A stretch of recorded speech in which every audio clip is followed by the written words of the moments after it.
పరిశుద్ధ గ్రంథం ఛానల్ వీక్షిస్తున్న ప్రతి ఒక్కరిని దేవుని పేరిట వందనాలు తెలియజేసుకుంటున్నాం. ప్రేమ, సంతోషము, సమాధానం సదా మీకు తోడేండు నడిపించును గాక. నిన్నటి దినాన కీర్తన గ్రంథం 56వ అధ్యాయం చదువుకున్నాం. ఈరోజు కీర్తన గ్రంథం 57వ అధ్యాయం చదువుకున్నాం. నన్ను కరుణింపుము దేవా, నన్ను కరుణింపుము, నేను నీ శరణజోచి ఉన్నాను. ఈ ఆపదలు తొలగిపో వరకు నీ రెక్కల నీడను శరణజోచి ఉన్నాను.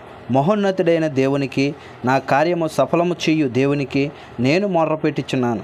ఆయన ఆకాశము నుండి ఆజ్ఞ ఇచ్చి నన్ను రక్షించును. నన్ను మృంగగోరు వారు దోషంలో పలుకున్నప్పుడు దేవుడు తన కృపాసత్యములను పంపును. నా ప్రాణము సింహముల మధ్య నున్నది, కోపద్రేకుల మధ్యను నేను పండుకొనుచున్నాను.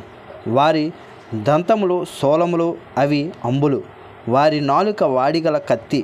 దేవా, ఆకాశము కంటే అత్యున్నతుడుగా నిన్ను కనపరుచుకొనుము.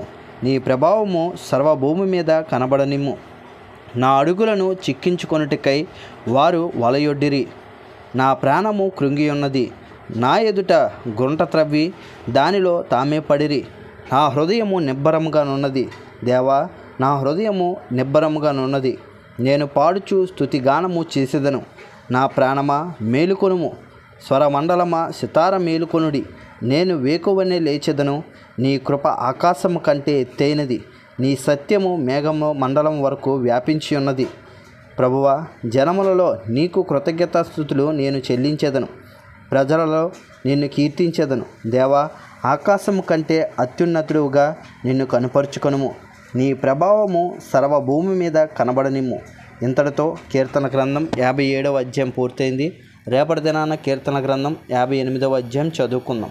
ప్రేమ, సంతోషము, సమాధానం సదా మీకు తోడైండి నడిపించును గాక. ఆమెన్.